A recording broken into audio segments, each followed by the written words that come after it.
വന്ദനാദാസ് വധക്കേസിന്റെ സാക്ഷി വിസ്താരം ഫെബ്രുവരി 12-ന് ആരംഭിക്കും. വന്ദന കൊല ചെയ്യപ്പെടുമ്പോൾ ഒപ്പമുണ്ടായിരുന്ന ഡോക്ടർ മുഹമ്മദ് ഷിബിനെയാണ് ആദ്യ ദിവസം വിസ്തരിക്കുക. തുടർന്നുള്ള ദിവസങ്ങളിൽ ഈ സംഭവത്തിൽ പരിക്ക് പറ്റിയവരെയും ദൃക്സാക്ഷികളെയും വിസ്തരിക്കും. മാർച്ച് 5 വരെയാണ് കേസിന്റെ ഒന്നാംഘട്ട വിചാരണ. ആദ്യ 50 സാക്ഷികളെയാണ് പ്രോസിക്യൂഷൻ ആദ്യഘട്ടത്തിൽ വിസ്തരിക്കുന്നത്. നേരത്തെ വിചാരണയ്ക്കായി തീയതി നിശ്ചയിച്ച സമയത്താണ് പ്രതി ജാമ്യാപേക്ഷയുമായി സുപ്രീം കോടതിയെ സമീപിച്ചത്. തുടർന്ന് സുപ്രീം കോടതിയുടെ നിർദ്ദേശാനുസരണം പ്രതിയുടെ മാനസിക നില പരിശോധനയിൽ വിചാരണ നേരിടാൻ ബുദ്ധിമുട്ടില്ലെന്ന് കണ്ടെത്തിയിരുന്നു. ഈ സാഹചര്യത്തിൽ പ്രതി ബോധിപ്പിച്ചിരുന്ന ജാമ്യാപേക്ഷ സുപ്രീം കോടതി തള്ളി.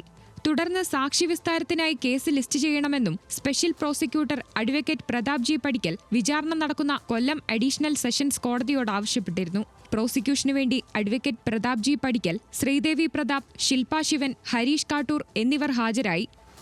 ന്യൂസ് മലയാളം, കൊല്ലം.